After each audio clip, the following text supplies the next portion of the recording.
ये भी बात सही है। इसका मतलब गणेश चतुर्थी से पहले पहले पैसे आ जाना चाहिए ना।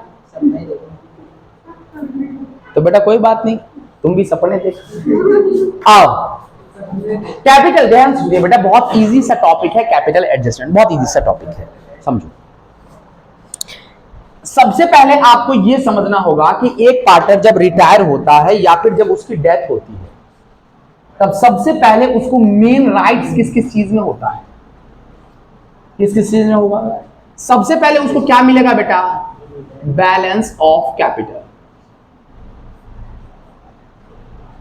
Balance of capital. यानी कि एक पार्टनर जब रिटायर करता है, तो रिटायर जब करता है तो सबसे पहले उसको क्या प्राप्त करने का अधिकार होता है?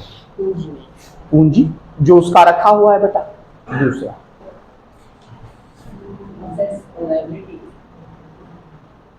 रिजर्व, रिजर्व में उसको हिस्सा चाहिए। किसमें हिस्सा चाहिए बेटा? रिजर्व में हिस्सा चाहिए। ये ऐसा इसलिए लिख रहा हूं, जब हम पीएनएल सॉरी हम पार्टनर्स कैपिटल अकाउंट बनाएंगे तब हम इन चीजों को अवश्य से अवश्य लिखेंगे।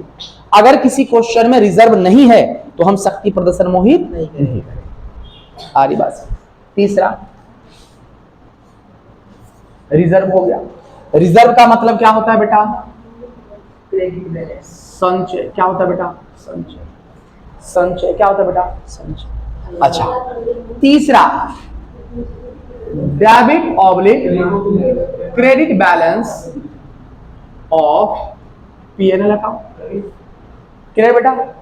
तीसरा क्या चाहिए होता है बेटा? जैसे कि मान के चलो मैं ये पार्टनर है, मैं रिटायर हो रहा हूं, तो मुझे सबसे पहले मेरी जितनी कैपिटल थी वो मिलना ही है। दूसरा रिजर्व अगर हमारा है, पिछले साल का हमने बांटा नहीं था, प्रॉफिट हुआ था बट हमने आपस में बांट कर हमने कुछ बचा के रखा था। कैसी सिचुएशन के लिए? खराब सिचुएशन के लिए। तो हम उस प्रॉफिट रिजर्व को बांटेंगे, क्योंकि भाई अब आगे मेरे जाने के बाद खराब सिचुएशन हो भी तो मुझे थोड़ी मतलब है कि मुझे, तो हम इसको क्या करेंगे बेटा? बांट लेंगे। अच्छा, तीसरा प्रॉफिट एंड लॉस का अगर डेबिट बैलेंस है वो भी बटेगा। किस साइड बटेगा? तो डेबिट साइड। पीएनएल का अगर क्रेडिट बैलेंस है तो वो भी बटेगा। किस साइड बटेगा बेटा? Credit side. क्लियर? अच्छा, उसके बाद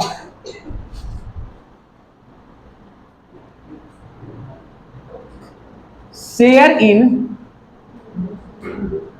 goodwill already appear in book. आ रही बात समझ? यानी कि बुक में, बुक कौन सा बेटा? बुक का मतलब है बैलेंस शीट। बुक का मतलब बैलेंस शीट। बैलेंस शीट में अवेलेबल क्या बेटा? गुडविल। उसमें भी उसको क्या होता है बेटा? गुडविल में हिस्सा मिलता है। अच्छा, कैसे क्या करते हैं हम आपको बताते हैं। गुडविल का बैलेंस कैसा होता है? Debit.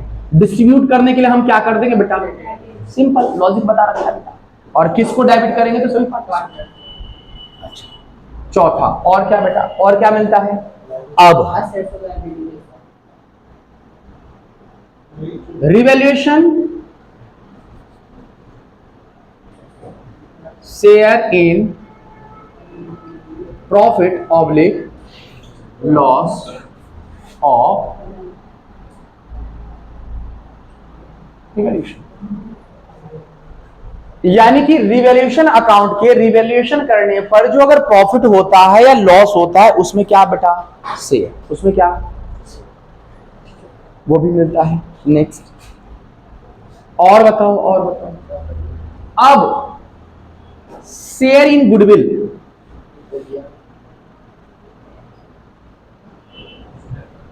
Share in goodwill which is valued at the time of retirement oblique. दोनों में फर्क है बच्चा, है कि नहीं? एक तो गुडविल पहले से अवेलेबल है उसमें हिस्सा, दूसरा गुडविल जो रिटायरमेंट के टाइम हम वैल्यू करते हैं उसमें हिस्सा। और इसकी ट्रीटमेंट हमने बताया है, लिंक डिस्क्रिप्शन में है। कहां पर है? Link description. नेक्स्ट आ रही बात समझ में कि कैसे रिटायरमेंट उसमें भी गुडविल में भी हिस्सा मिलता है। उसके बाद कोई बताएगा? Animal else? हाँ, कल ही हमने पढ़ा है बेटा, लास्ट को ही पढ़ा है, लास्ट क्लास में पढ़ा है। बताओ।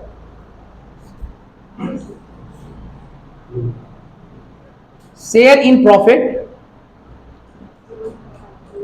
Till the date of death end, चल रहा है ना भाई, देख till the date of death end, आ रही बात से क्लियर, खत्म। इसके अलावा फर्जी कुछ चीजें आती है क्वेश्चन में और बच्चे घबरा जाते हैं। क्या? आईओसी आ गया, कॉमा, आईओडी आ गया, कॉमा, सैलरी आ गया, कॉमा, कमीशन आ गया, कॉमा, बोनस, बस खत्म। ये चीजें हैं, आप लोग लिख ले।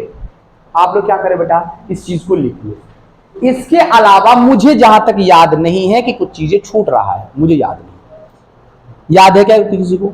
सबसे पहले हम बैलेंस प्रॉफिट इसको दे दिया, ये दे दिया, ये दे दिया, सारी यही चीजें है बेटा, और कुछ नहीं दिया जाता। ठीक है, खत्म। एक आईओसी लिखी दिया, आईओडी लिखी दिया, खत्म। इसको लिख लो बेटा। इसके अलावा कुछ भी एक पार्टनर रिटायर जब करता है उसको मैक्सिमम ये चीजें मिल सकती है। अगर कुछ चीजें छूट रही है तो वो भी हम आपको बता देंगे। फटाफट लिख लो, राइट डाउन करो।